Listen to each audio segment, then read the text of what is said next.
ଜୟ ଜଗନ୍ନାଥ, ଶୁଭ ସକାଳ। ଏଇଟା ମୋର ଫାଷ୍ଟ ବ୍ଲଗ୍। ଆଉ ସକାଳୁ ସକାଳୁ ଆସି ଛାତ ଉପରେ ଦେଖିଲି ପାହାଡ଼, ବଢ଼ିଆ ଲାଗୁଛି। ଶୀତ ଦିନ, ଖରା ବି ଟିକେ ଟିକେ ଆସିଲାଣି। ଏବେ ୟୁନିଭର୍ସିଟି ପାଇଁ ବାହାରି ଯିବା। ଆମର ୟୁନିଭର୍ସିଟିଟା ଟିକେ ଦୂର ଥିଲା, ସେଥିଲାଗି ଚାଲି ଚାଲି ନ ଯାଇକି ଗୋଟେ ଲିଫ୍ଟ ମାଗିଦେଲି। ତାପରେ ୟୁନିଭର୍ସିଟି ଆଗରେ ପହଞ୍ଚିଗଲି। ଏଫ୍ ଏମ୍ ୟୁନିଭର୍ସିଟି ଆମର ହେଇଗଲା।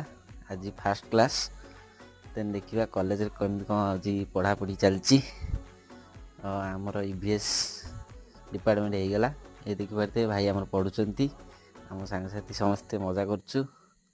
ଏଇଠି ଆମର ପ୍ରାକ୍ଟିକାଲ ଟିକେ ଥିଲା ବାକି, ଚାଲୁ ହେଲା। ସୋ ସାଇକିସ୍ନା ପୁରା ଏକ୍ସାଇଟମେଣ୍ଟ। ପଢ଼ା ଚାଲିଛି। ପଢ଼ା ସରିଲା ପରେ ଆମ ଆଇଡେଣ୍ଟି କାର୍ଡ଼ ଦିଆହେଲା। ତାପରେ ଆଇଡେଣ୍ଟି କାର୍ଡ଼ ସମସ୍ତଙ୍କୁ ମିଳିଲା। ଦେଖିବା ସୋମନାଥ କ'ଣ କରୁଛି।